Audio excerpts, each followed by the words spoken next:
सभी गुरुमुख प्रेमियों को प्रेम भरी जय सच्चिदानंद जी। बोलो जयकारा बोल मेरे श्री गुरु महाराज की जय। कहा जाता है भक्त के वश में भगवान हैं। क्या आप जानते हैं कैसे भक्त के वश में भगवान हैं? हम आपको एक कथा के माध्यम से बताते हैं। एक गरीब बालक था जो कि अनाथ था। एक दिन वो बालक एक संत के आश्रम में आया और बोला, बाबा आप सबका ध्यान रखते हैं, मेरा इस दुनिया में कोई नहीं है, तो क्या मैं आपके यहाँ आपके आश्रम में रह सकता हूँ? बालक की बात सुनकर संत बोले, बेटा तेरा नाम क्या है?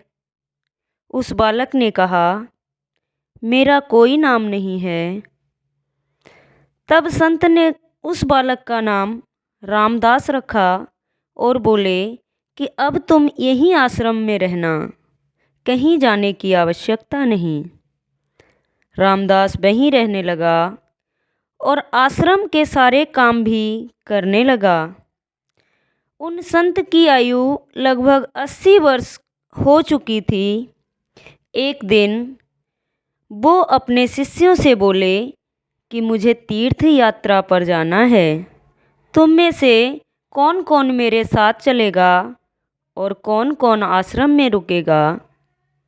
संत की बात सुनकर सारे शिष्य बोले कि हम आपके साथ चलेंगे, क्योंकि उनको पता था कि यहाँ आश्रम में रुकेंगे तो सारा काम करना पड़ेगा। इसलिए सभी बोले कि हम तो आपके साथ तीर्थ यात्रा पर चलेंगे।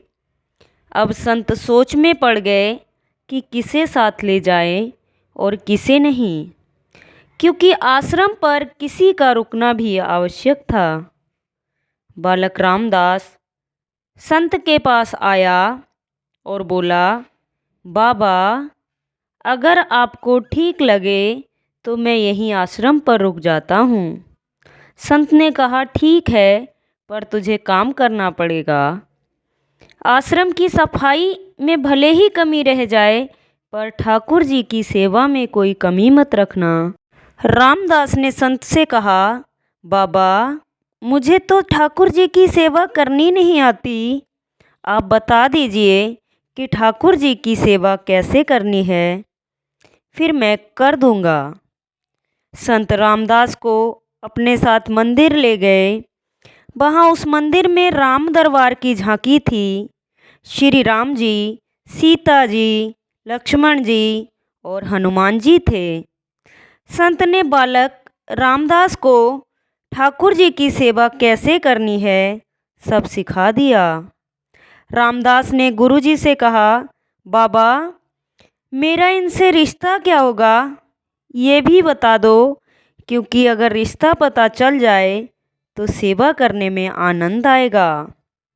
उन संत ने बालक रामदास से कहा कि तू कहता था ना कि मेरा कोई नहीं है, तो आज से ये राम जी और सीता जी तेरे माता पिता हैं। रामदास ने साथ में खड़े लक्ष्मण जी को देखकर कहा, अच्छा बाबा, और ये जो पास में खड़े हैं वो कौन हैं? संत ने कहा, ये तेरे चाचा जी हैं, और हनुमान जी के लिए कहा कि ये तेरे बड़े भैया हैं। रामदास सब समझ गया और फिर उनकी सेवा करने लगा। संत शिष्यों के साथ यात्रा पर चले गए। आज सेवा का पहला दिन था। रामदास ने सुबह उठकर स्नान किया और भिक्षा मांग कर लाया और फिर भोजन तैयार किया। फिर भगवान को भोग लगाने के लिए मंदिर आया। रामदास ने श्री राम, सीता, लक्ष्मण और हनुमान जी के आगे एक एक थाली रख दी और बोला, अब पहले आप खाओ, फिर मैं भी खाऊंगा। रामदास को लगा कि सच में भगवान बैठकर खाएंगे, पर बहुत देर हो गई, रोटी तो वैसी की वैसी ही थी। तब बालक रामदास ने सोचा, नया नया रिश्ता बना है तो शर्मा रहे होंगे। रामदास ने पर्दा लगा दिया। बाद में खोलकर देखा तब भी खाना वैसे का वैसा ही पड़ा था। अब तो रामदास रोने लगा कि मुझसे सेवा में कोई गलती हो गई, इसलिए खाना नहीं खा रहे हैं, और ये नहीं खाएंगे तो मैं भी नहीं खाऊंगा और मैं भूख से मर जाऊंगा। इसलिए मैं तो अब पहाड़ से कूदकर ही मर जाऊंगा। रामदास मरने के लिए निकल जाता है। तब भगवान राम जी हनुमान जी को कहते हैं, हनुमान हनुमान जाओ उस बालक को लेकर आओ और बालक से कहो कि हम खाना खाने के लिए तैयार हैं। हनुमान जी जाते हैं और रामदास कूदने ही वाला होता है कि हनुमान जी पीछे से पकड़ लेते हैं और बोलते हैं, क्या कर रहे हो? रामदास कहता है, आप कौन? हनुमान जी कहते हैं, मैं तेरा भैया हूँ, इतनी जल्दी भूल गए?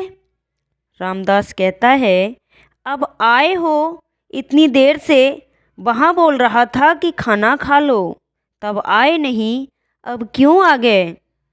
तब हनुमान जी बोले, पिताश्री का आदेश है, अब हम सब साथ बैठकर खाना खाएंगे। फिर राम जी, सीता जी, लक्ष्मण जी, हनुमान जी साक्षात बैठकर भोजन करते हैं। इसी तरह रामदास रोज उनकी सेवा करता और भोजन करता। सेवा करते 15 दिन हो गए। एक दिन रामदास ने सोचा कि कोई भी माँ बाप हो वो घर में काम तो करते ही हैं ना, पर मेरे माँ बाप तो कोई काम नहीं करते, सारे दिन खाते रहते हैं, मैं ऐसा नहीं चलने दूंगा। रामदास मंदिर जाता है और कहता है, पिताजी कुछ बात करनी है आपसे। राम जी कहते हैं, बोल बेटा, क्या बात है? रामदास कहता है कि अब से मैं अकेले काम नहीं करूँगा, आप सबको भी काम करना पड़ेगा। आप तो बस सारा दिन खाते रहते हो और मैं काम करता रहता हूँ, अब से ऐसा नहीं होगा।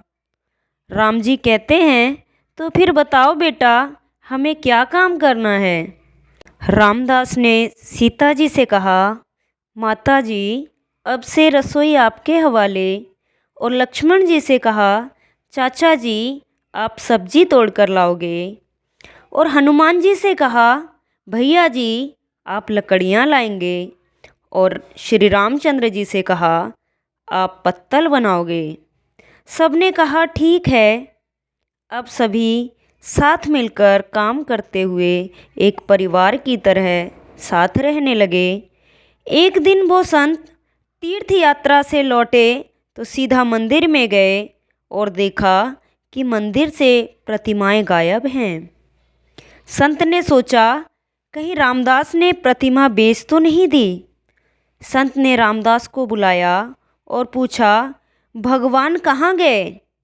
रामदास भी अकड़ कर बोला कि मुझे क्या पता, रसोई में कहीं काम कर रहे होंगे। संत बोले, ये क्या बोल रहा है? रामदास ने कहा, बाबा, मैं सच बोल रहा हूँ, जब से आप गए हैं ये चारों काम में लगे हुए हैं। वो संत भागकर रसोई में गए और सिर्फ एक झलक देखी कि सीता जी भोजन बना रही हैं, राम जी पत्तल बना रहे हैं, और फिर वो गायब हो गए और मंदिर में विराजमान हो गए। संत रामदास के पास गए और बोले, आज तुमने मुझे मेरे ठाकुर का दर्शन कराया, तू धन्य है। और संत ने रो रो कर रामदास के पैर पकड़ लिए। भक्त मित्रों, कहने का अर्थ यही है कि ठाकुर जी तो आज भी तैयार हैं दर्शन देने के लिए, पर कोई रामदास जैसा भक्त भी तो होना चाहिए।